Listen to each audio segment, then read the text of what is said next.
Kemudian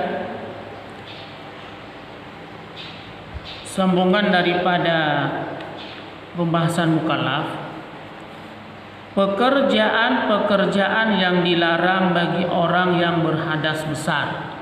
Pekerjaan-pekerjaan yang dilarang bagi orang yang berhadas besar.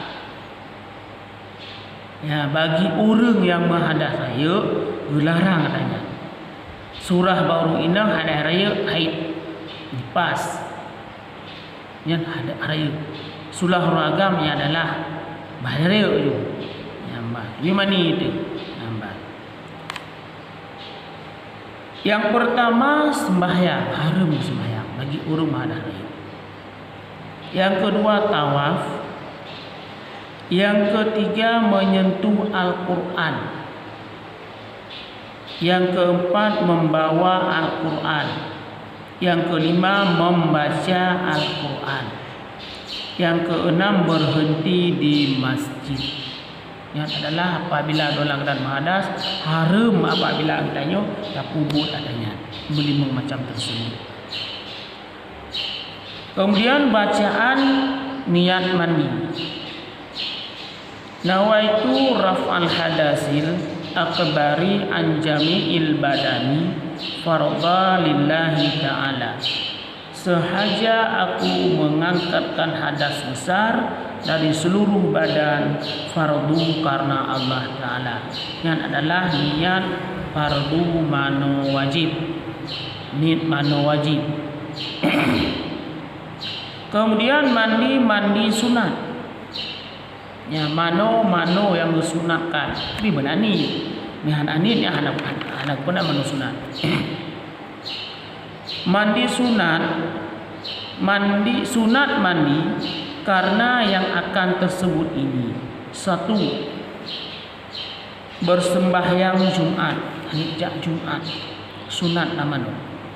Sengaja lumano sunat Jumat karena Allah Ta'ala. Yang kedua, hari raya Syawal.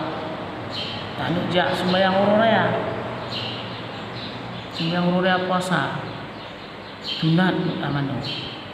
Yang ketiga, hari raya 10 Zulhijjah, iaitu hari raya haji.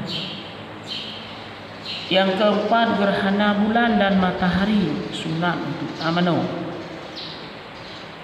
Yang kelima, orang kafir masuk Islam. Nak orang kafir dan Islam sunat ke mana? Yang keenam, mengerjakan ihram haji. Dia tak nak laksanakan ihram ataupun tak nak kubur. Tak nak jauh, tak nak suci, sunat ke mana? Yang ketujuh, memasuki Makkah. Tak nak tambang nangkrong Mekah. Kaabah Baitullah. Nyambah sunat ke mana? Yang ketujuh, yang ke-8 wukuf di Arafah, tak ada kubur wukuf. Yang ke-10 bermalam di Muzdalifah. Yang ke-10 melempar jamrah di Mina. Yang ke-11 tawaf. Yang ke-12 sa'i. Yang ke-13 memasuki Madinah. Yang ke-14 memandikan jenazah. Lihat semana banyak sunat amano. Yang ke-15 meminta turun hujan.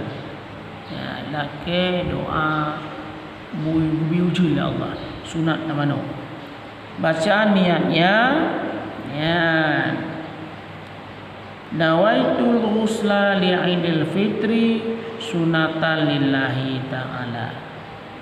Yang adalah sunat mano bagi orang raya. Oh, yang sunat mana Jumat langsung ni tu. Nawaitu ghusla li Jum'ati sunatan lillahi ta'ala. Tak ubah benda. Ya, wallahu a'lam bissawab.